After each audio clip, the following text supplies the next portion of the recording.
O relógio marcava 3h15 da manhã quando percebi que Augusto não voltaria. A dor não veio de repente, sabe? Foi chegando devagar, como quem pisa em areia movediça. Primeiro os pés, depois os tornozelos, e quando você percebe, já está com o peito afundando. Aquele quarto no Hotel Del Rey, o mais chique de Belo Horizonte em 1980, parecia aumentar a cada minuto. A cama king size, que deveria ter sido testemunha da nossa primeira noite como marido e mulher, virou um oceano de solidão em que eu me afogava, ainda vestida na minha camisola de cetim. Você consegue imaginar? 45 anos nas costas, 2 casamentos fracassados, e ali estava eu, de novo, encarando o abandono. Meu vestido de noiva jogado sobre a poltrona parecia rir da minha ingenuidade. As rendas e os bordados que eu tinha escolhido com tanto cuidado agora eram só um lembrete amargo do meu erro de julgamento. As primeiras horas foram de negação pura. Ele só desceu para fumar um cigarro. Eu repetia para mim mesma como um mantra. Depois de meia hora, mudei a narrativa. Foi tomar uma dose no bar para celebrar. Quando o relógio bateu 2 da manhã, já não tinha mais desculpas para inventar. O telefone do quarto permanecia num silêncio ensurdecedor. Aquele aparelho marfim, pesado, parecia me desafiar a cada olhar que eu lançava em sua direção. Cheguei a levantá-lo várias vezes, só para ter certeza de que não estava quebrado. O tom de linha estava lá, funcionando perfeitamente. O problema é que não havia ninguém do outro lado querendo falar comigo. O pior não era a humilhação que viria quando eu tivesse que explicar para a família, para os amigos, para os colegas da prefeitura, onde eu trabalhava como secretária há 15 anos. O pior nem era ter que voltar para meu apartamento pequeno na rua Sapucaí, de onde eu tinha saído naquela manhã achando que minha vida finalmente começaria a dar certo. O pior era o segredo que eu carregava. Embaixo daquela camisola de cetim, dentro do meu ventre de mulher madura, crescia uma vida. Uma vida que eu planejava revelar a Augusto naquela noite, imaginando que seria o presente perfeito para selar nosso amor. Como eu estava enganada. Ainda consigo ouvir a voz do Dr. Geraldo, 2 semanas antes. Olha, dona Aparecida, a senhora tá grávida mesmo. É de risco por causa da idade, mas vamos cuidar direitinho. Guardei aquela notícia dentro de mim, como quem guarda uma joia rara, planejando o momento perfeito para compartilhá-la. E agora? Agora era só eu e aquele pequeno ser que nem sabia o caos em que estava prestes a nascer. Encostei minha cabeça no travesseiro, sentindo o perfume caro dos lençóis do hotel misturado com o cheiro do meu próprio medo. As lágrimas vieram silenciosas primeiro, depois um soluço. E então, como uma represa que se rompe, desabei num choro que parecia não ter fim. Sabe quando dizem que a vida é uma professora implacável? Eu já tinha feito 2 cursos intensivos antes daquela noite no Del Rey. Meu primeiro casamento aconteceu quando eu tinha apenas 17 anos. Era 1952, e meninas da minha idade não tinham muitas opções além de se casar.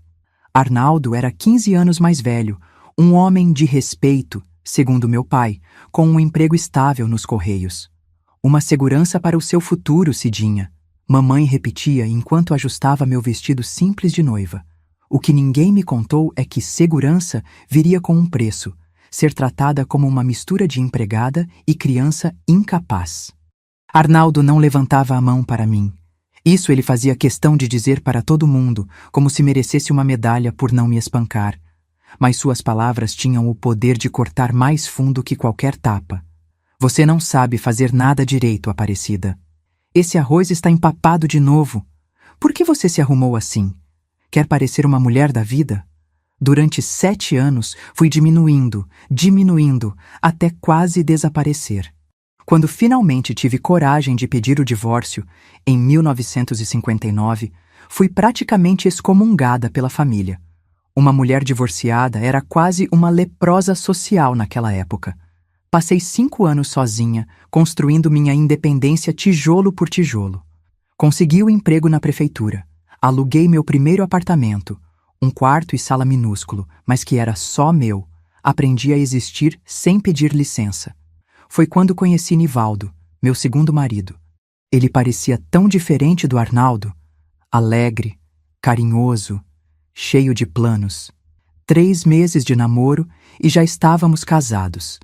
Nos primeiros tempos, era como viver um sonho depois de tanto pesadelo, até o dia em que ele chegou bêbado pela primeira vez. O tapa veio sem aviso, apenas porque eu perguntei onde ele tinha estado. No dia seguinte, flores, pedidos de desculpas, promessas de mudança. Você conhece essa história, não conhece? Ela se repetiu por quase 10 anos. Marcas roxas nos braços que eu escondia com blusas de manga comprida, mesmo no calor de 35 graus de BH. Desculpas no trabalho para os dias em que meu rosto estava inchado demais para aparecer em público. Quando finalmente consegui sair desse segundo casamento, jurei para mim mesma, nunca mais. Tinha 38 anos e 2 cicatrizes profundas na alma. Durante 7 anos, mantive essa promessa. Construí uma rotina confortável, fiz amizades verdadeiras, me tornei a secretária de confiança do departamento de obras da prefeitura. Nas noites de domingo, tomava um vinho sozinha na varanda do meu apartamento e pensava: isso é felicidade suficiente. Até conhecer Augusto. Ele apareceu na prefeitura para resolver uma questão de alvará para sua revendedora de carros na Avenida Amazonas. Não foi amor à primeira vista. Foi algo mais sutil. Uma conversa educada, um comentário inteligente, um olhar que parecia me ver de verdade. Nosso primeiro encontro foi num restaurante simples no centro.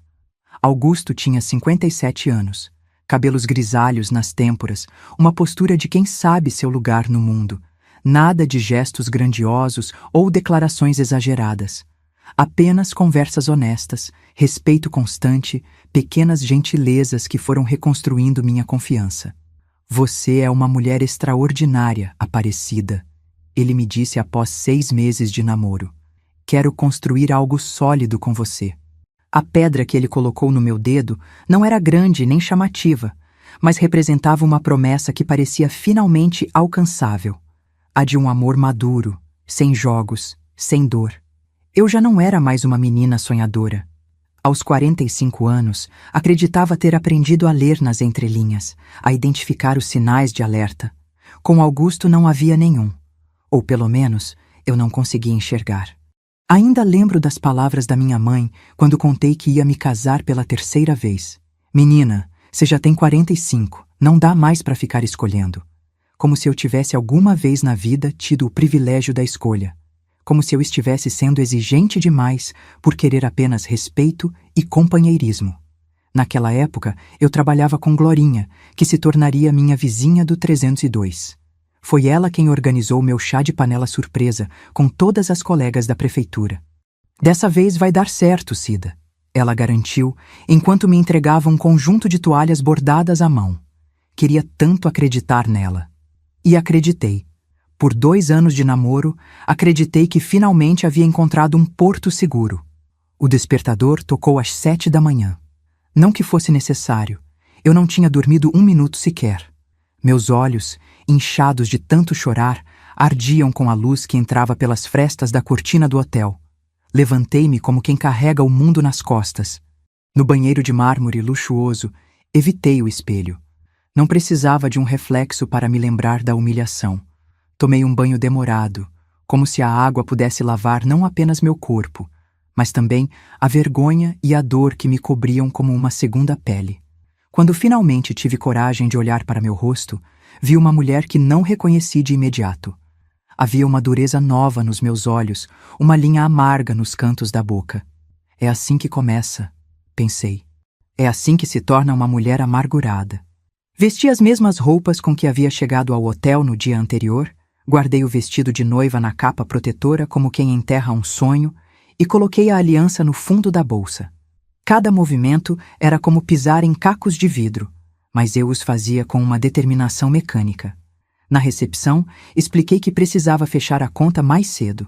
O rapaz, não mais que um menino com seu uniforme impecável, olhou para minha mala, para meu rosto inchado e então para o registro onde constava suíte nupcial.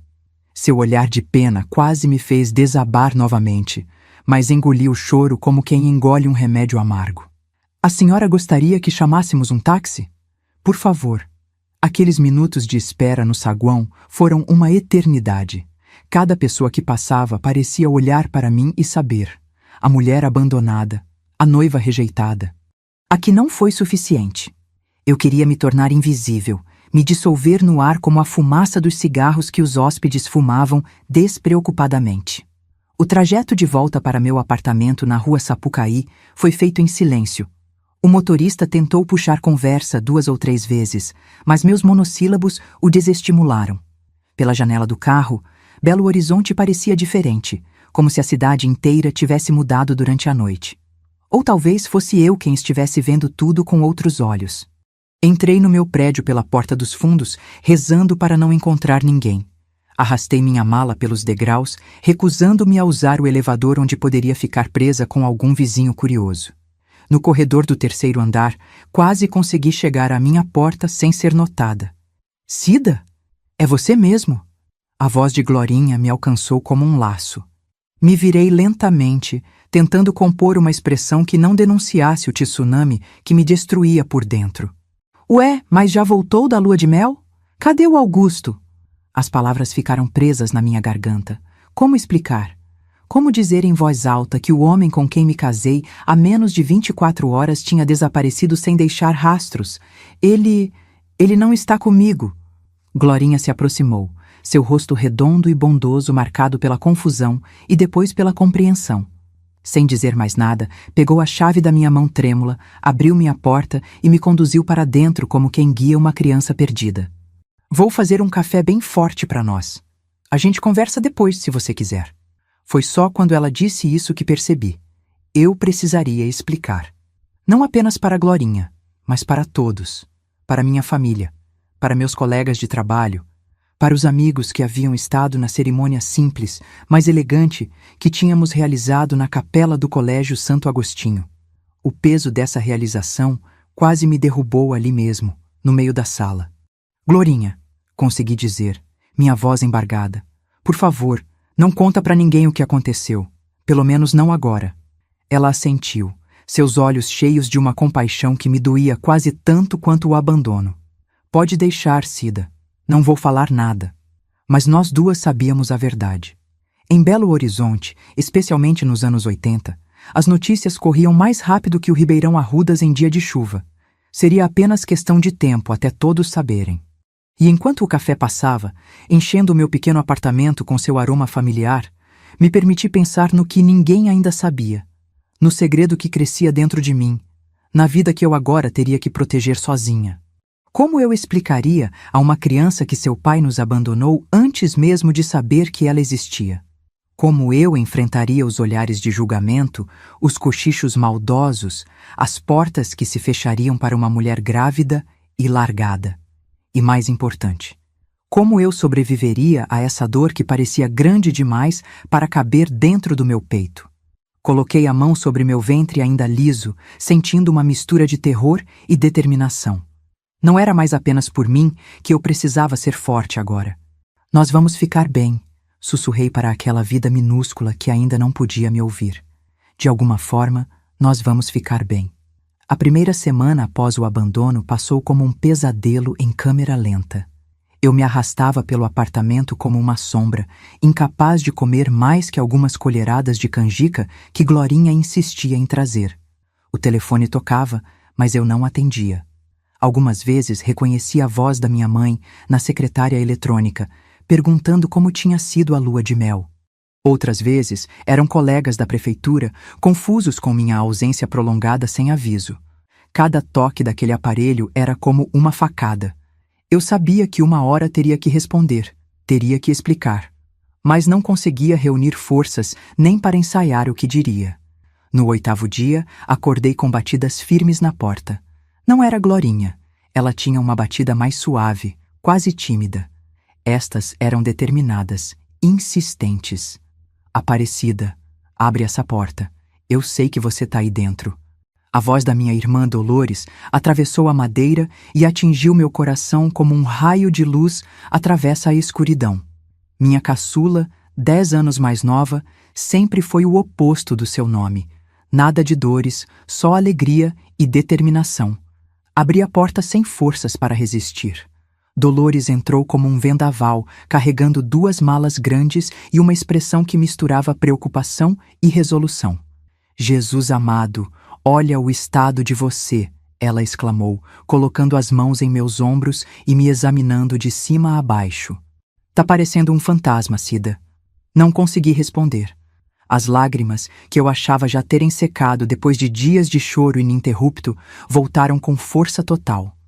A Glorinha me ligou em Santa Luzia, ela explicou enquanto me guiava para o sofá. Não contou detalhes, só disse que você estava precisando de mim. Larguei tudo lá e vim, e pelo jeito foi bem a tempo. Nos próximos minutos, como uma represa que finalmente se rompe após dias de pressão, contei tudo para minha irmã. O casamento, a noite no hotel, a espera interminável, o abandono silencioso. Contei sobre a vergonha, o medo, a humilhação pública que estava por vir. E, finalmente, com a voz quase sumindo, contei sobre a gravidez. Dolores ficou em silêncio por tanto tempo que achei que tinha cometido um erro. Talvez ela, tão católica e tradicional como o resto da família, me julgasse como todos em breve fariam. Quando finalmente falou, sua voz estava baixa, controlada. Aquele desgraçado sabe disso? Da gravidez? Não. Ia contar na noite de núpcias. Ela levantou-se do sofá com os punhos cerrados. Se ele estivesse na minha frente agora, juro por Deus que ia arrancar os olhos dele com minhas próprias mãos. A ferocidade da minha irmã, sempre sorridente, me pegou de surpresa. Senti algo morno se acender dentro do meu peito. Não era esperança ainda, talvez apenas o conforto de não estar completamente sozinha. Agora escuta aqui, Dolores disse, ajoelhando-se à minha frente e segurando minhas mãos. Eu não vou deixar você afundar desse jeito, Cida. Pensa no bebê. Essa criança não pediu para vir ao mundo, muito menos para passar por isso. Mas ela vai vir, e ela precisa de uma mãe forte. Não sei se consigo ser forte agora, Lola, confessei, usando o apelido de infância dela. Então, eu sou forte por nós duas até você recuperar suas forças. Naquela mesma tarde, Dolores transformou meu apartamento e minha rotina. Abriu janelas que estavam fechadas há dias, trocou lençóis, preparou uma sopa de legumes que conseguiu me fazer comer inteira. Ligou para a prefeitura, inventou uma história sobre eu ter contraído uma infecção forte durante a lua de mel e pediu licença médica. Mais importante, ela se mudou para meu apartamento pequeno, dormindo num colchão improvisado na sala. Voltei definitivamente para BH, declarou, sem aceitar argumentos. Já estava planejando mesmo. Aquela Santa Luzia é pequena demais para o meu espírito. Sabíamos que era mentira. Dolores amava sua vida tranquila no interior, seu emprego como professora primária, sua independência. Mas ela estava disposta a sacrificar tudo isso por mim, e essa revelação foi o primeiro momento em que senti que talvez, apenas talvez, eu pudesse sobreviver àquela dor. 2 semanas depois da chegada de Dolores, ainda não tinha saído do apartamento, exceto para ir ao médico para confirmar que a gravidez seguia bem, apesar do estresse. O bebê é forte, garantiu o Dr. Geraldo com um sorriso gentil que não conseguia esconder completamente sua preocupação comigo. Naquela manhã de quarta-feira, estava sentada na pequena varanda, observando a vida acontecer na rua Sapucaí, quando o carteiro chegou. Dolores atendeu a porta e voltou com um envelope amarelo grande nas mãos, o nome de um escritório de advocacia impresso no canto superior. É para você, Cida, ela disse, hesitante. Quer que eu abra? Balancei a cabeça e estendi a mão. Algo me dizia exatamente o que estava dentro daquele envelope, e precisava enfrentar isso com meus próprios olhos. Com dedos trêmulos, rompi o selo e retirei um maço de papéis. Papéis de divórcio já assinados por Augusto. A data indicava que haviam sido preparados apenas 3 dias após nosso casamento. Na última página, preso por um clipe, havia um envelope menor, com meu nome escrito naquela letra miúda e inclinada que eu tinha achado tão elegante quando ele me escrevia bilhetes durante o namoro. O coração martelando no peito, abri a carta. Aparecida, sei que nenhuma explicação será suficiente para justificar o que fiz. Não espero seu perdão, apenas quero que entenda que o problema nunca foi você. A verdade é que vivo uma mentira há mais de 40 anos. Cresci numa família tradicional onde não havia espaço para ser diferente. Tentei durante toda a minha vida ser o que esperavam de mim. Casei-me jovem, tive um casamento de aparências que durou 22 anos, até minha ex-esposa não aguentar mais a farsa e me deixar. Quando te conheci, achei que poderia finalmente construir algo verdadeiro. Você é uma mulher extraordinária, Aparecida, e merece alguém que te ame completamente. Tentei convencer a mim mesmo que poderia ser esse homem, que poderia deixar para trás minha verdadeira natureza. Na noite de núpcias, a realidade me atingiu como um trem desgovernado. Não consegui. Não conseguiria nunca. E seria uma crueldade ainda maior continuar enganando você, construir uma vida baseada numa mentira. Fugi com Ronaldo. Sim, meu sócio da concessionária. Estamos juntos, de verdade, pela primeira vez na vida. Sei que isso deve tornar a situação ainda mais dolorosa para você, e por isso peço desculpas. Nunca quis te machucar. Achei sinceramente que poderia mudar. Estou deixando a concessionária e a casa para você, como forma de compensação. Os documentos seguirão em breve. É o mínimo que posso fazer depois do dano que causei. Com sincero arrependimento, Augusto. As palavras nadavam diante dos meus olhos, parecendo ora grandes demais, ora pequenas demais para fazer sentido. Li a carta 3 vezes, tentando processar o que estava escrito. Augusto e Ronaldo, juntos. Não era por mim. Não era porque eu não era bonita o suficiente, jovem o suficiente, ou boa o suficiente. Era algo completamente além do meu controle. Um riso histérico escapou da minha garganta, assustando Dolores, que me observava ansiosamente do outro lado da sala. O riso virou soluço e logo eu estava chorando novamente, mas de um jeito diferente. Não eram lágrimas amargas de rejeição, mas de uma estranha mistura de alívio e tristeza. Cida, pelo amor de Deus, o que ele escreveu nessa carta? Dolores veio até mim, tentando pegar o papel das minhas mãos. Entreguei a ela e observei seu rosto enquanto lia. Os olhos de minha irmã se arregalaram, a boca se abriu em espanto e então se fechou numa linha dura. Aquele filho da mãe, ela murmurou, usar você desse jeito, como um disfarce. Mas eu já não conseguia compartilhar da raiva da minha irmã. Uma estranha paz estava começando a se formar em meu peito. Por 3 meses, havia me perguntado o que havia de errado comigo. O que eu tinha feito para merecer ser abandonada na noite mais importante da minha vida. Agora, sabia. Nada. Não havia nada de errado comigo. Era ele quem estava fugindo de si mesmo. Sabe o que é mais estranho, Lola? Em vez de ficar com mais raiva, eu sinto alívio, confessei, enxugando as lágrimas. É como se um peso tivesse saído das minhas costas. Dolores me olhou como se eu tivesse criado uma segunda cabeça. Alívio? Cida, o homem te usou como fachada por 2 anos. Te abandonou grávida. E você sente alívio? Tentei explicar o que estava sentindo, mas as palavras pareciam insuficientes. Como descrever aquela sensação de que, finalmente, algo fazia sentido? De que o universo não tinha conspirado contra mim especificamente, mas que éramos todos vítimas de uma sociedade que forçava pessoas a viverem vidas que não eram suas?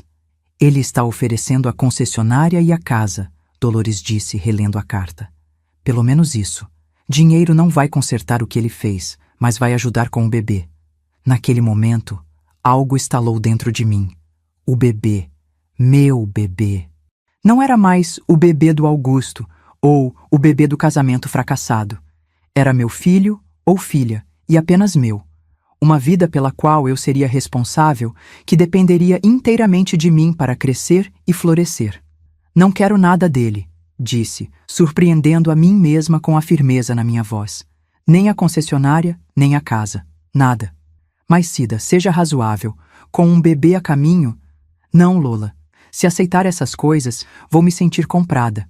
Como se ele pudesse pagar pela mentira, pela humilhação. Não tem dinheiro no mundo que pague isso. Era a primeira decisão verdadeiramente firme que eu tomava desde que tinha sido abandonada. E senti algo se fortalecer dentro de mim ao pronunciar aquelas palavras. uma dignidade que eu pensava ter perdido. E o que você vai fazer então?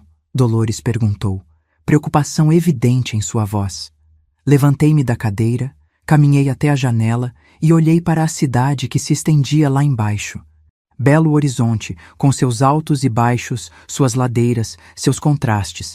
Uma cidade que eu conhecia como a palma da minha mão depois de tantos anos. Vou criar meu filho, vou trabalhar, vou seguir em frente, respondi, sentindo cada palavra como uma promessa para mim mesma. Não vou deixar que o que ele fez defina quem eu sou ou quem meu filho será. Dolores veio até mim e passou o braço ao redor dos meus ombros. Tem certeza? Não é orgulho bobo falando? Tenho certeza. Se tem uma coisa que aprendi na vida, é que dinheiro sujo não traz felicidade. E qualquer dinheiro vindo dele agora seria sujo para mim. Naquele momento, olhando para o horizonte de Belo Horizonte, senti algo que não esperava sentir tão cedo. Um pequeno broto de esperança. Não uma esperança ingênua de que tudo seria fácil ou que a dor desapareceria magicamente. Era uma esperança madura, realista, temperada pela experiência. A vida que eu imaginava tinha acabado, mas outra estava começando. Uma vida que seria moldada pelas minhas próprias mãos, não pelas expectativas ou ações de outra pessoa. A notícia se espalhou pela cidade como fogo em capim seco. Primeiro foram os cochichos dos vizinhos no elevador, que silenciavam abruptamente quando eu entrava. Depois, os olhares de pena misturada com curiosidade mórbida das senhoras na padaria da esquina. É ela, ouvi uma delas sussurrar um dia. A que foi deixada na lua de mel. Na prefeitura, quando finalmente retornei após um mês de licença médica estendida, o Dr. Geraldo, bondoso como sempre, não hesitou em me fornecer os atestados necessários. A situação não foi melhor. Minha mesa estava exatamente como eu havia deixado. Mas o ambiente ao redor havia mudado drasticamente. Colegas que antes almoçavam comigo diariamente agora inventavam desculpas para evitar minha companhia, como se o abandono fosse uma doença contagiosa. Não liga para eles, disse Glorinha, a única que manteve sua amizade inabalável. É tudo gente pequena. Mas era difícil não ligar quando meu chefe, Dr. Leôncio, me chamou em sua sala na primeira semana do meu retorno.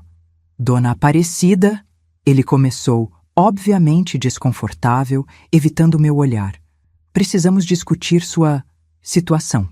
Minha situação profissional está exatamente igual, doutor, respondi, mantendo a voz firme apesar do medo que crescia em meu peito. Continuo sendo a mesma secretária competente que sempre fui. Ele pigarreou, ajustou os óculos de aros grossos. Sim, não é isso. É que... Bem, chegou ao conhecimento da diretoria que a senhora está... em estado interessante. A expressão antiquada para a gravidez me fez querer rir, mas o semblante sério do homem à minha frente conteve qualquer impulso de humor. Estou grávida de 4 meses, sim. Minha barriga ainda não era muito visível sob os vestidos largos que eu havia começado a usar, mas não via razão para esconder. E também chegou ao nosso conhecimento que a senhora está sem marido. Ali estava o verdadeiro problema. Não era a gravidez. A prefeitura tinha outras funcionárias que trabalharam até o 8º mês antes de saírem de licença. O problema era a ausência de uma aliança no meu dedo, de um nome masculino para acompanhar o do meu filho na certidão de nascimento.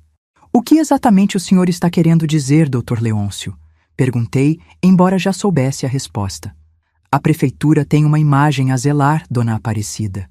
Somos uma instituição pública que serve a famílias tradicionais. Entende o que quero dizer? Entendi perfeitamente. Estávamos em 1980, não em 2000. Uma mulher solteira e grávida, trabalhando como secretária executiva, recebendo o público, era considerada um mau exemplo. Especialmente em Minas Gerais, onde o conservadorismo ainda reinava absoluto em muitos setores. O senhor está me demitindo?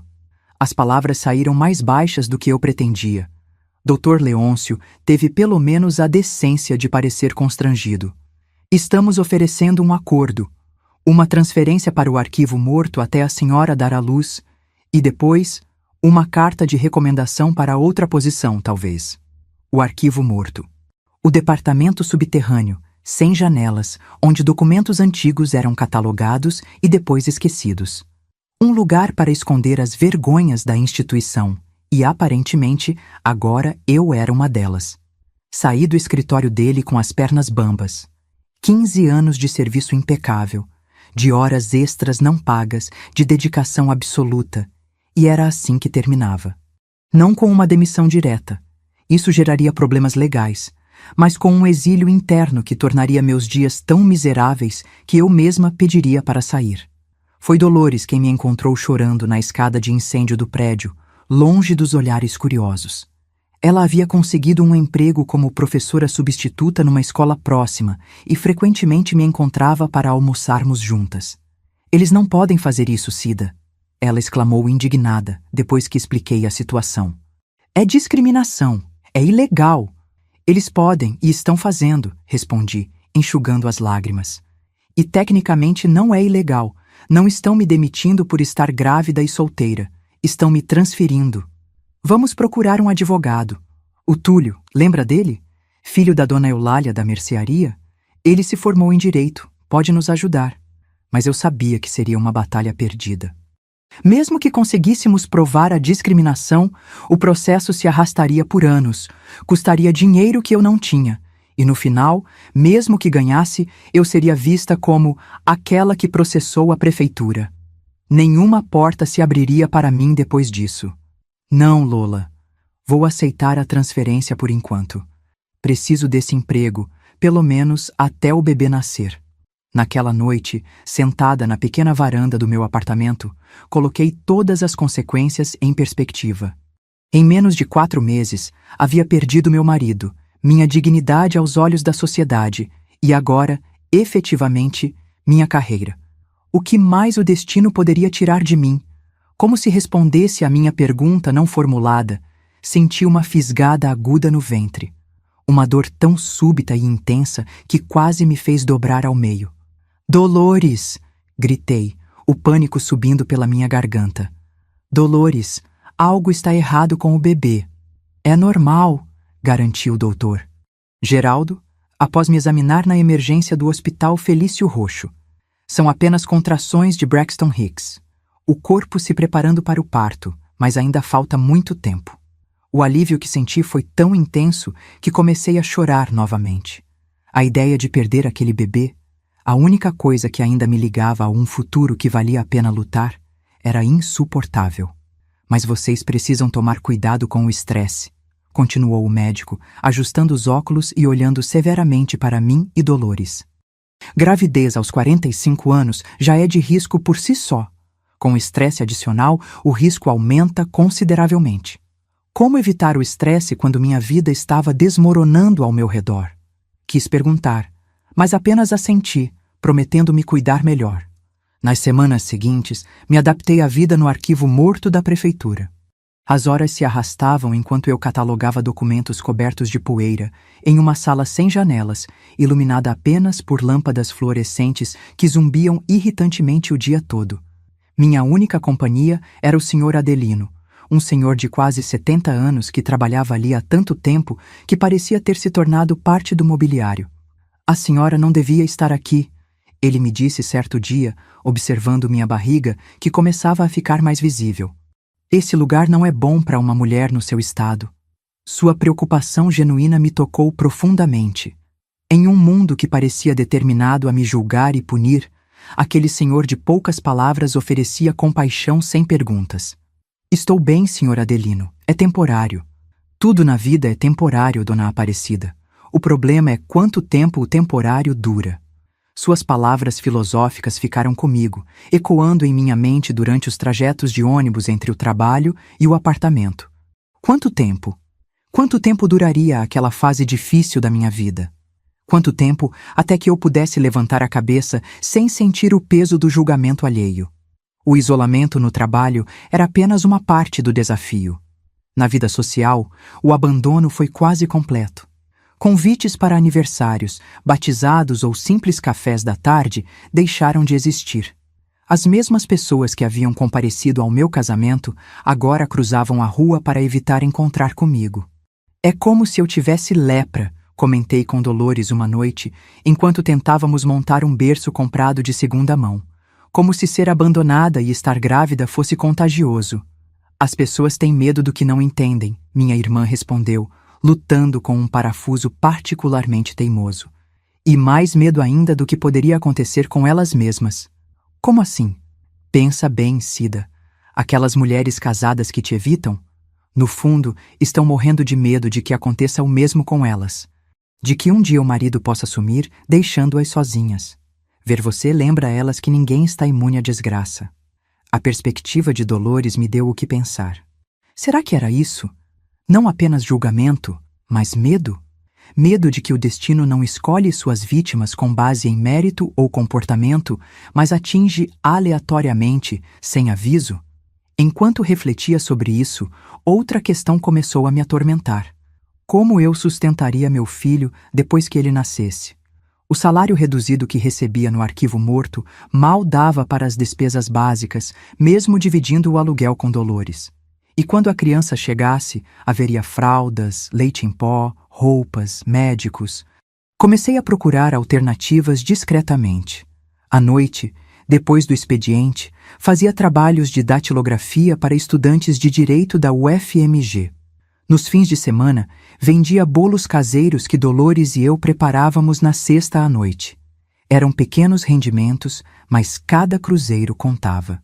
O medo da insegurança financeira me fez reconsiderar a oferta de Augusto.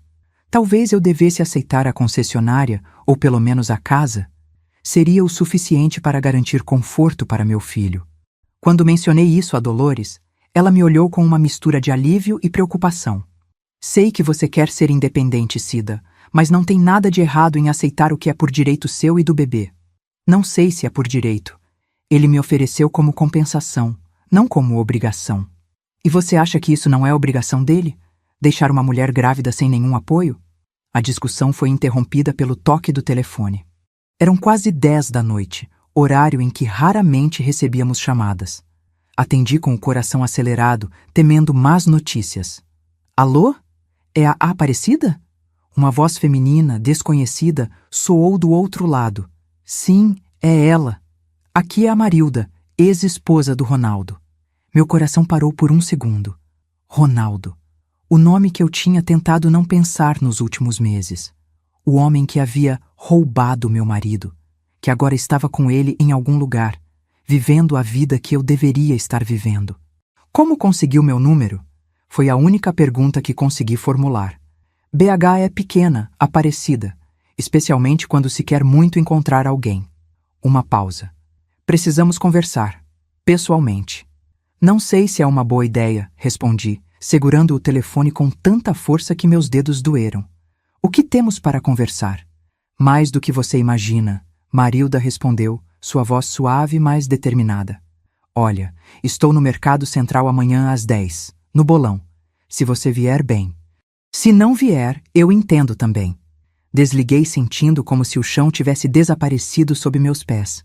Dolores me olhava ansiosamente, esperando uma explicação. Era a ex-esposa do Ronaldo. Quer se encontrar comigo amanhã? O Ronaldo? O homem que... Dolores não completou a frase, mas não era necessário. Sim, esse mesmo. Você não vai, né, Cida? O que essa mulher quer com você? Essa era a pergunta que não saía da minha cabeça. O que Marilda poderia querer comigo? Seria algum tipo de confronto? Uma tentativa de dividir a dor de ter sido trocada? Ou algo mais sinistro? Acho que vou, respondi, surpreendendo a mim mesma com a decisão. Preciso entender o que está acontecendo. Na manhã seguinte, enfrentei o ônibus lotado até o centro de Belo Horizonte, sentindo o bebê se mexer inquieto dentro de mim, como se compartilhasse da minha ansiedade. Estava no 6º mês de gravidez, e minha barriga já era impossível de esconder, atraindo olhares curiosos dos passageiros. O Mercado Central estava em plena atividade quando cheguei. O ar perfumado por queijos, doces, ervas e café fresco. Normalmente, aquele lugar me trazia alegria com suas cores e sons, mas naquele dia tudo parecia ameaçador. Encontrei o bolão facilmente, um café pequeno e aconchegante num dos cantos do mercado. Sentada numa mesa ao fundo, Uma mulher acenou discretamente para mim. Reconheci Marilda de fotos que havia visto durante o casamento. Ronaldo tinha uma foto dela com os filhos em sua mesa na concessionária. Era uma mulher bonita, com cabelos castanhos curtos e olhos vivos. Parecia mais jovem do que eu sabia que era. Devia ter por volta dos 40 anos. Quando me aproximei, pude ver a sombra das olheiras sob a maquiagem discreta, os sinais de noites mal dormidas que eu conhecia tão bem. Aparecida, ela disse, levantando-se para me cumprimentar. Obrigada por vir. Sentei-me desajeitadamente, sentindo o peso da barriga e da situação. O que você quer comigo, Marilda? Perguntei diretamente, sem energia para amenidades. Ela pediu 2 cafés antes de responder. Quando o garçom se afastou, olhou diretamente nos meus olhos. Eu já sabia, ela me contou depois do segundo cafezinho, mas não tinha coragem de te contar antes do casamento. Me desculpa, Cida. Naquele momento, algo desabou dentro de mim. A raiva que eu vinha segurando, não pelo abandono, mas pela mentira, pela humilhação pública, finalmente encontrou um lugar para ir. Você sabia? Repeti, incapaz de processar completamente o que ela acabava de confessar. Sabia que Augusto e Ronaldo? Ela assentiu, baixando os olhos para a xícara. Ronaldo e eu nos divorciamos há 3 anos, mas não foi a primeira vez que ele esteve com outro homem. Eu descobri no início do nosso casamento, mas ficamos juntos pelos filhos, por aparências. Era um acordo tácito. Ela tomou um gole de café. Quando Augusto entrou na sociedade da concessionária, percebi imediatamente o que estava acontecendo, a maneira como Ronaldo falava dele. E você não achou que eu deveria saber? As palavras saíram mais afiadas do que pretendia, cortando o ar entre nós. Que eu tinha o direito de não embarcar num casamento condenado? Marilda encolheu-se ligeiramente, mas manteve a compostura. Me coloca no meu lugar, Aparecida. Uma desconhecida aparecer para te dizer que seu noivo provavelmente está interessado no sócio dele? Você acreditaria? Ou pensaria que eu era apenas uma ex-esposa amarga tentando arruinar a felicidade alheia? Ela tinha razão, e isso apenas aumentou minha frustração. Eu não teria acreditado. Teria defendido Augusto com unhas e dentes, convencida de que nosso amor era verdadeiro e forte. Então por que está aqui agora? O estrago já está feito. Porque você merece saber toda a verdade e porque... Ela hesitou, respirando fundo. Porque estou tentando me redimir de alguma forma. Me dizer que você sabia que eu seria abandonada, mas ficou quieta, é sua forma de redenção? Não. Te contar o que sei sobre os planos deles é... Meu coração acelerou. Que planos? Eles estão no Rio. Abriram um negócio lá, com o dinheiro da venda da parte de Ronaldo na concessionária. Ela fez uma pausa, como se medisse suas próximas palavras. Soube que Augusto está planejando vender a parte dele também, rapidamente, por menos do valor real. E daí? Ele me ofereceu a concessionária, mas eu recusei. Os olhos de Marilda se arregalaram em surpresa genuína. Recusou? Por quê? Não quero nada dele. Nada que me lembre da humilhação, da mentira. Aparecida, ela disse, inclinando-se para a frente, a voz baixa e urgente. Não é só sobre você agora. É sobre seu filho também. Instintivamente, coloquei a mão sobre minha barriga. O bebê deu um chute, como se respondesse ao ouvir falar de si. O que você sugere, então? Aceite a concessionária, ou pelo menos a casa. Você tem direito e seu filho também tem. Não deixe que orgulho te impeça de garantir segurança para essa criança. Eram as mesmas palavras que Dolores havia me dito, mas vindas de Marilda, elas ganhavam um peso diferente. Ela havia passado por algo semelhante, compreendia a dor e a humilhação, de forma que minha irmã, por mais amorosa que fosse, jamais poderia entender completamente. Vou pensar nisso, prometi, mais para encerrar o assunto do que por convicção. Marilda sorriu levemente, como se compreendesse exatamente o que se passava em minha mente. Há outra coisa que você precisa saber, ela continuou, agora com hesitação evidente em sua voz. Sobre o seu estado, meu estado. Outra expressão antiquada para a gravidez que me irritava profundamente. O que tem minha gravidez? Augusto sabe, Ronaldo contou a ele, depois que soube através de um amigo em comum que trabalha no consultório do Dr. Geraldo. A revelação caiu sobre mim como um balde de água gelada. Augusto sabia que eu estava grávida, e mesmo assim não tinha feito nenhum contato direto, não tinha demonstrado qualquer interesse ou preocupação. Como ele reagiu? Perguntei, odiando-me por ainda me importar. Enviou dinheiro, não? Para ajudar com os custos. Balancei a cabeça negando. Nada, apenas os papéis do divórcio e a oferta da concessionária e da casa. Foi a vez de Marilda parecer genuinamente surpresa e depois indignada. Aquele canalha, ela murmurou. Ronaldo me disse que Augusto tinha providenciado apoio financeiro, que estava fazendo a coisa certa mesmo à distância. Mais uma mentira, então. Augusto havia mentido até para seu novo companheiro sobre como estava lidando com a situação que criara. Ou talvez Ronaldo tivesse mentido para Marilda. Não importava realmente. O resultado era o mesmo. Eu estava sozinha naquela jornada, contando apenas com minha irmã e meus próprios recursos limitados. Ao deixar o Mercado Central, após uma despedida cordial, mas desconfortável de Marilda, senti uma mistura confusa de emoções. Raiva renovada por saber que Augusto estava ciente da gravidez e havia escolhido ignorá-la completamente. Tristeza pela confirmação de que não havia sido importante o suficiente, nem mesmo como mãe de seu filho. E, estranhamente, uma força renovada. Decidi naquele momento, andando pelas ruas movimentadas do centro de Belo Horizonte, que aceitaria a casa. Não pela oferta em si, não por Augusto, mas pelo meu filho. Venderia o imóvel assim que possível e usaria o dinheiro para comprar um lugar menor, mais adequado às nossas necessidades, e guardaria o restante para a educação da criança. Era meu direito. Era o direito do meu filho. Mas a vida tem um jeito curioso de desafiar nossas decisões mais firmes. 3 dias depois do encontro com Marilda, recebi outro envelope. Desta vez, não era amarelo, mas branco, com o timbre de um escritório de advocacia diferente do que havia enviado os papéis do divórcio. Dentro, um conjunto de documentos formais e uma carta curta de um advogado que nunca havia ouvido falar. Prezada senhora Aparecida, informamos que nosso cliente, Sr. Augusto Mendes, revogou todas as ofertas anteriores referentes à transferência de bens. O processo de divórcio seguirá conforme a partilha legal padrão. Atenciosamente, as palavras embaralharam-se diante dos meus olhos. A raiva veio primeiro, depois a incredulidade e finalmente o medo. A casa e a concessionária eram minha única esperança de segurança financeira para criar meu filho. E agora, com um simples documento, Augusto havia retirado até isso.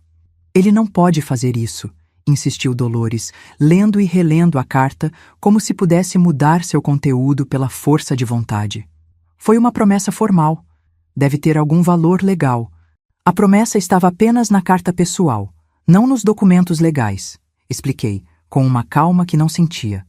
Legalmente, ele não tem obrigação de me dar nada além do que determina a lei para um casamento tão curto. E o bebê?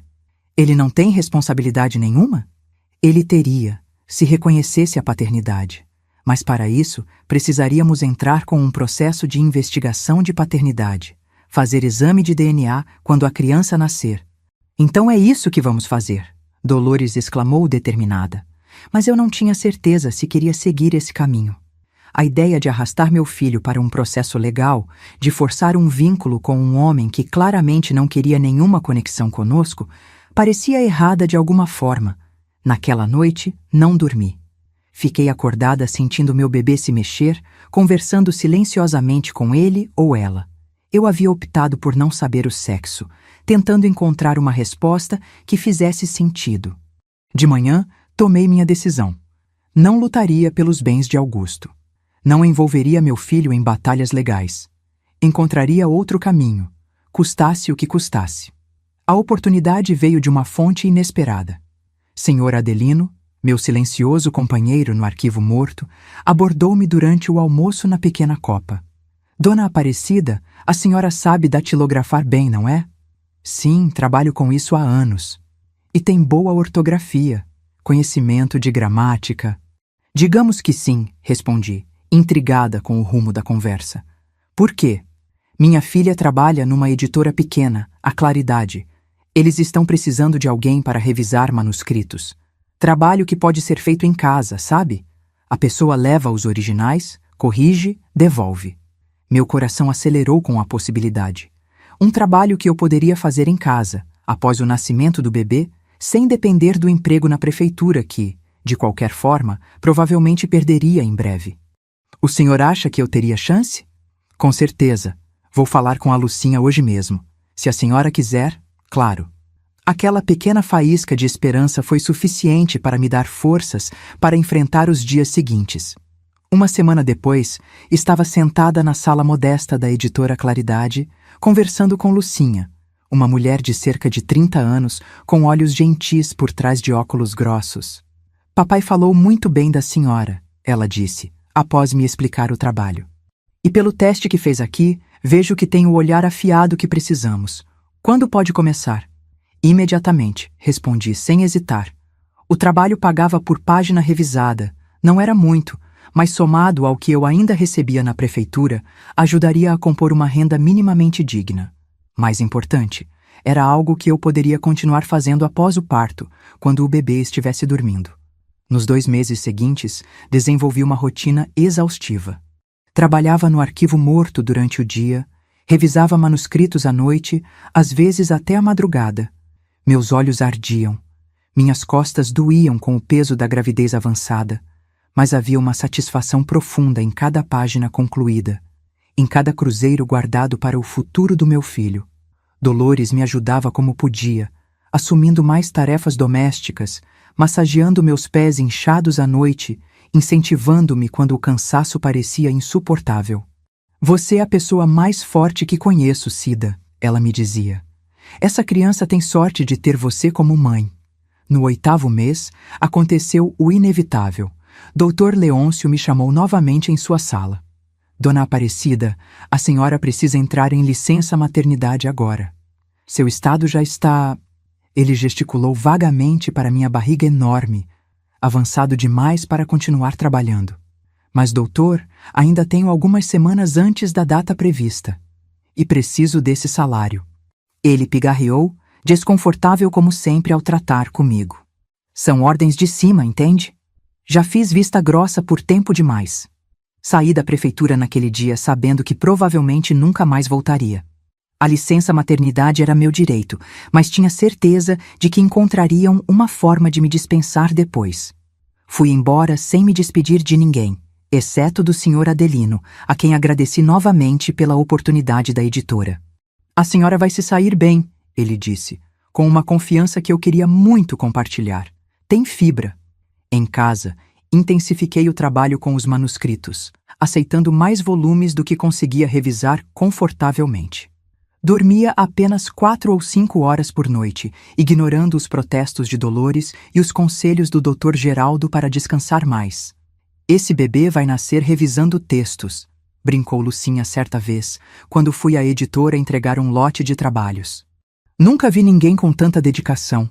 Não era dedicação, era desespero. Cada página era um pacote de fraldas. Cada manuscrito, 1 mês de aluguel garantido. Cada erro gramatical corrigido, um passo em direção à independência que eu tanto valorizava. Foi nessa rotina frenética que entrei no 9º mês, com uma barriga tão grande que mal conseguia ver meus próprios pés. O quarto do bebê, na verdade, um canto do meu próprio quarto, estava pronto, com um berço de segunda mão pintado de branco, algumas roupinhas compradas em promoção ou doadas por Lucinha, que tinha um filho pequeno, e uma pequena coleção de livros infantis. Era pouco, mas havia sido conquistado com meu próprio esforço. Numa tarde quente de outubro, enquanto revisava um romance sobre imigrantes italianos em São Paulo, senti a primeira contração forte. Diferente das falsas que tinha experimentado meses antes, essa veio como uma onda poderosa, me fazendo dobrar ao meio sobre a mesa de trabalho. Dolores não estava em casa. Tinha ido dar aulas na escola noturna. Respirei fundo, tentando manter a calma. Era cedo demais. Faltava 1 semana para a data prevista pelo Dr. Geraldo. A segunda contração veio 15 minutos depois, igualmente intensa. Consegui chegar ao telefone e discar o número da escola onde Dolores trabalhava. Preciso falar com a professora Dolores, disse a secretária que atendeu. É uma emergência familiar. Enquanto esperava, outra contração me atingiu, desta vez acompanhada por um líquido quente escorrendo pelas minhas pernas. A bolsa havia estourado. Meu Deus, Cida, já? Dolores perguntou, alarmada, quando finalmente veio ao telefone. Estou indo agora mesmo, não se mexe. Mas eu sabia que não podíamos esperar. As contrações estavam ficando mais próximas, mais intensas. Com dificuldade, peguei a pequena mala que havia preparado semanas antes e me arrastei até a porta do apartamento. No corredor, bati na porta de Glorinha. Quando ela abriu e viu meu estado, não foram necessárias explicações. Jesus, Maria e José, vou chamar um táxi agora mesmo. Enquanto esperávamos no saguão do prédio, as contrações aumentaram, agora apenas 5 minutos uma da outra. O medo começou a se misturar com a dor. E se o bebê nascesse ali mesmo? E se houvesse complicações? Doutor, Geraldo havia alertado sobre os riscos de uma gravidez tardia. Quando o táxi finalmente chegou, eu mal conseguia andar. Glorinha e o porteiro me ajudaram a entrar no veículo. Hospital Felício Roxo, pelo amor de Deus, e rápido. Glorinha instruiu o motorista, que arrancou assim que fechamos a porta. No banco traseiro, dobrada de dor, eu repetia como um mantra: vai ficar tudo bem, meu filho. Vai ficar tudo bem. Mas uma voz no fundo da minha mente questionava: será? As luzes do hospital pareciam girar acima de mim, enquanto era levada na maca para a sala de parto. As vozes dos médicos e enfermeiras chegavam aos meus ouvidos distorcidas, como se eu estivesse debaixo d'água. A dor vinha em ondas cada vez mais fortes, cada vez mais próximas. Ela está perdendo muito sangue, ouvi alguém dizer. Pressão caindo, disse outra voz. Precisamos fazer uma cesárea de emergência. Tentei falar, perguntar sobre meu bebê, mas as palavras não saíam. Um rosto apareceu em meu campo de visão. O Dr. Geraldo, sua expressão uma mistura de preocupação profissional e afeto genuíno. Aparecida, vamos precisar anestesiar você agora. O bebê está em sofrimento. Precisamos tirá-lo rapidamente. Assenti debilmente, sentindo uma máscara ser colocada sobre meu rosto. O cheiro adocicado e químico da anestesia foi a última coisa que registrei antes da escuridão me engolir. Acordei horas depois. Ou seriam dias, num quarto de hospital. A dor agora era diferente, mais distante, abafada por medicamentos. Minha barriga, antes enorme, estava menor, coberta por curativos. Mas meus braços estavam vazios. Meu bebê, consegui murmurar, minha garganta seca como palha. Onde está meu bebê? Uma enfermeira jovem se aproximou da cama, ajustando algo no soro que pingava em meu braço. O Dr. Geraldo já vem conversar com a senhora, ela disse, evitando meu olhar. Tente descansar. Aquela evasiva fez meu coração gelar. Algo estava errado, terrivelmente errado. Por favor, implorei, segurando o braço da enfermeira com o pouco de força que tinha. Me diga se meu bebê está vivo. Ela hesitou, claramente desconfortável por ter que dar notícias que não lhe cabiam. Sim, está viva. É uma menina. Mas... Ela não completou a frase, mas não era necessário. O mas dizia tudo o que eu precisava saber. Minha filha estava viva, mas havia complicações. Doutor. Geraldo chegou meia hora depois, acompanhado por Dolores, cujos olhos vermelhos e inchados me disseram que ela já sabia o que quer que fosse que o médico vinha me contar. Como você está se sentindo, Aparecida? Perguntou ele, sentando-se na beirada da cama. Quero ver minha filha, respondi, ignorando a pergunta. Ele trocou um olhar com Dolores antes de continuar. Você vai vê-la em breve. Ela está na UTI neonatal. É uma prematura. Nasceu com apenas 35 semanas, o que por si só já exige cuidados especiais. Mas tem mais coisa, completei, lendo a hesitação em seu rosto. Sim, infelizmente há mais. Ele respirou fundo. Durante o parto, houve complicações. Sua filha sofreu... Bem, o que chamamos de hipóxia, falta de oxigênio por um período significativo. Conseguimos revertê-la, mas ainda não sabemos exatamente quais serão as consequências a longo prazo.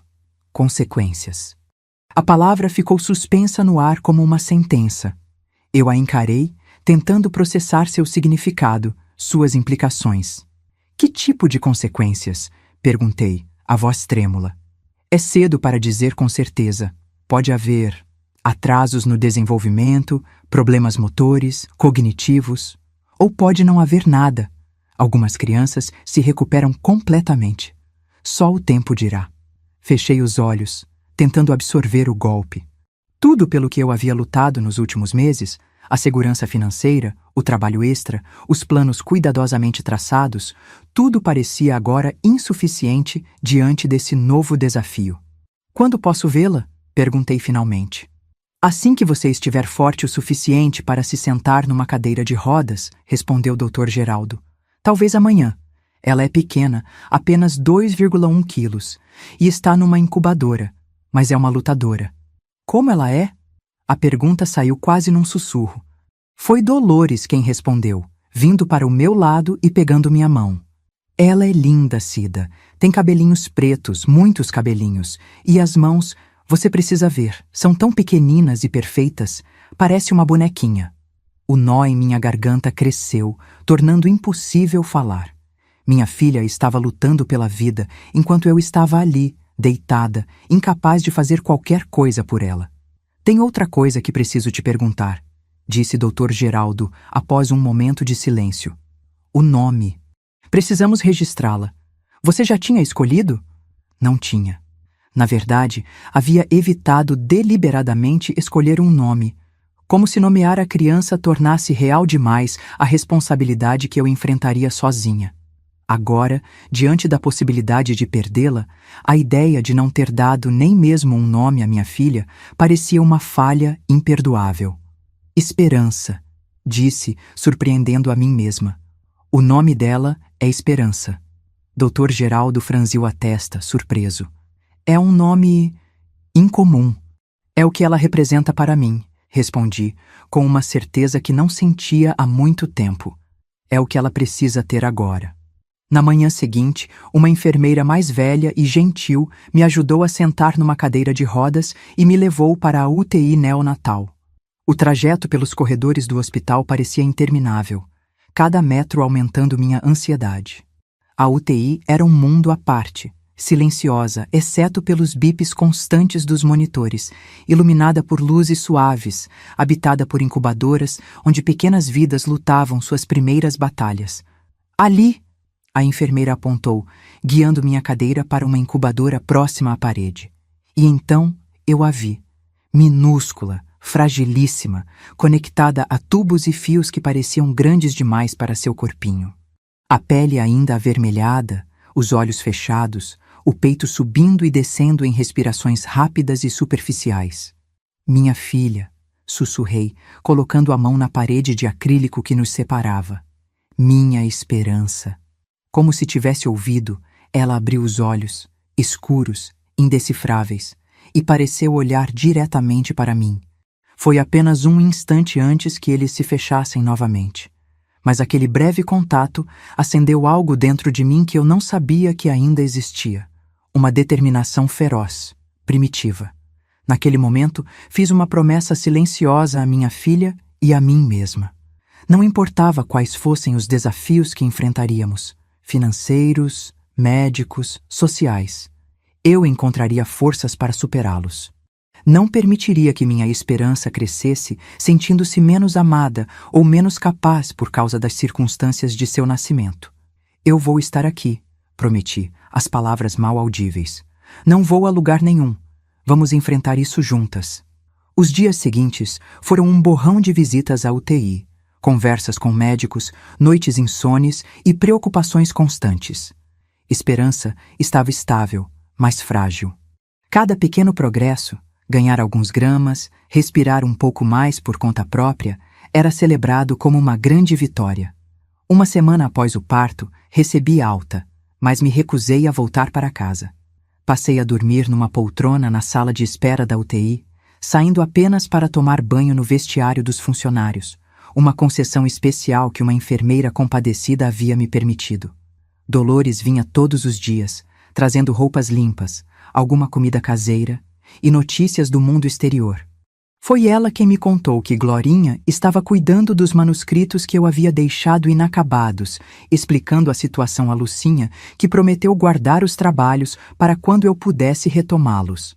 Você precisa descansar, Cida. Dolores insistia. Não vai ajudar a Esperança se ficar doente também. Mas eu não conseguia me afastar. Cada vez que saía da UTI, mesmo que por alguns minutos, sentia um medo irracional de que algo terrível aconteceria na minha ausência. No 10º dia, doutor Geraldo pediu para conversar comigo em seu consultório. Seu rosto grave me preparou para más notícias. Os últimos exames neurológicos da Esperança mostram algumas anomalias, ele explicou, usando aquela voz suave e controlada que os médicos reservam para as piores notícias. Há sinais de dano cerebral devido à hipóxia durante o parto. Embora já temesse algo assim, ouvir as palavras ditas em voz alta foi como receber um soco no estômago. O que isso significa exatamente? Perguntei, minha voz surpreendentemente firme.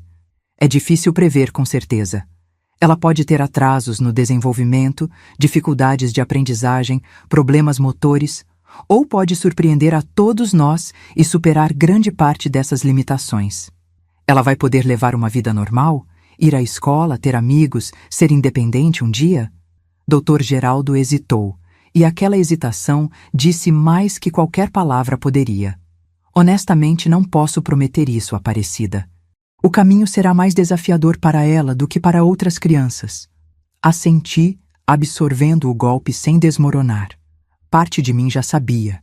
Tinha pressentido nas longas horas observando minha filha na incubadora, notando pequenas diferenças em seus movimentos, em suas reações.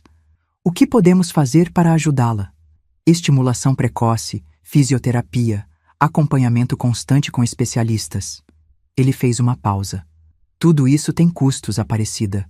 Custos que o sistema público nem sempre consegue cobrir adequadamente. Custos. Sempre voltávamos a isso. O dinheiro que eu não tinha, os recursos que seriam necessários para dar à minha filha todas as chances possíveis. Vou encontrar um jeito, respondi, com uma convicção que vinha das profundezas do meu ser. Farei o que for preciso. Quando saí do consultório, uma decisão já estava tomada em meu coração. Era hora de engolir o orgulho, de fazer o que fosse melhor para a Esperança, não para mim. Pedi para usar o telefone da recepção e disquei um número que havia memorizado meses antes, quando ainda acreditava que nunca precisaria usá-lo.